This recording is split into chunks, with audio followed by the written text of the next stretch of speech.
আসসালামু আলাইকুম। প্রেস বিজ্ঞপ্তি, ভারতীয় বিএসএফ কর্তৃক সীমান্তে নাগরিক হত্যার প্রতিবাদ।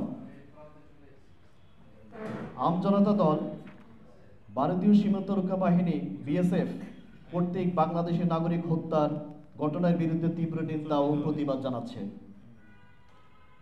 আমরা কয়েকটি ঝুঁকিপূর্ণ সীমান্তের তথ্য সংযোজন করেছি। এর মাঝে সুনামগঞ্জ সীমান্ত গত 1 বছরে 10টি হত্যাকাণ্ড ঘটেছে, যার মাঝে শিশু ও কিশোরও রয়েছে। বাংলাদেশে ভারত সীমান্তে একের পর এক নিরীহ বাংলাদেশি নাগরিক ও শিশু হত্যা করা হচ্ছে, যা আন্তর্জাতিক মানবাধিকার লঙ্ঘনের সুস্পষ্ট উদাহরণ।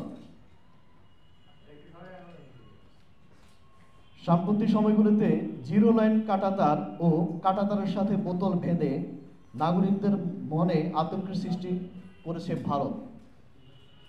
কৃষকরা তাদের স্বাভাবিক কৃষিকাজ করতে ভয় পাচ্ছে ভারতের আগ্রাসনমূলক আচরণে। এগুলো এখন আর কোনো বিচ্ছিন্ন ঘটনা নয়। গত কয়েক বছরে বিএসএফ কর্তৃক সীমান্তে বাংলাদেশি নাগরিক হত্যার সংখ্যা বেড়েই চলেছে। ভারতীয় কর্তৃপক্ষ একদিনে বন্ধুত্বপূর্ণ সম্পর্কের কথা বলছে, অন্যদিকে তাদের বাহিনী বারবার আমাদের নাগরিক হত্যা করে চলেছে, যা দুই দেশের সুসম্পর্ক আঞ্চলিক ও স্থিতিশীলতার জন্য হুমকি স্বরূপ। আমজনতা দল মনে করে সীমান্তে নাগরিক হত্যা ও সাবেক বর্তমান সরকার বাংলাদেশের কূটনৈতিক ব্যর্থতার প্রতিফলন। আমরা স্পষ্টভাবে বলতে চাই, প্রতিবেশী দেশের সঙ্গে বন্ধুত্বপূর্ণ সম্পর্ক বজায় রাখা অত্যন্ত গুরুত্বপূর্ণ। তবে তার অর্থ এই নয় যে আমাদের নাগরিকদেরকে হত্যা করলে মেনে নেওয়া হবে।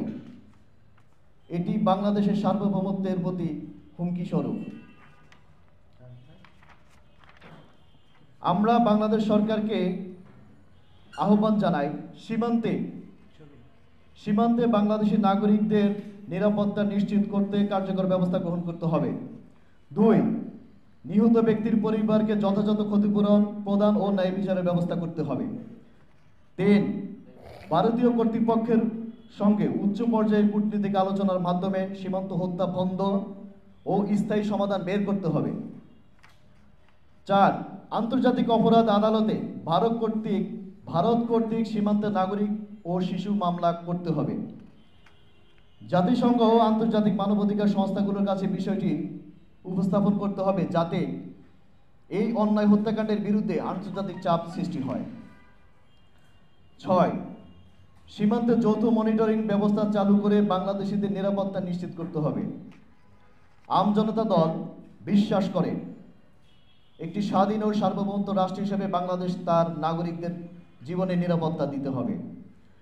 সীমান্তে গুলি করে হত্যা কোনোভাবে গ্রহণযোগ্য নয় এবং এ ধরনের কর্মকাণ্ডের বিরুদ্ধে কঠোর পদক্ষেপ গ্রহণ করা হবে। আমরা দেশবাসীর প্রতি আহ্বান জানাই, এই অন্যায়ের বিরুদ্ধে সোচ্চার হন এবং সরকারকে জবাবদিহিতার আওতায় আনুন।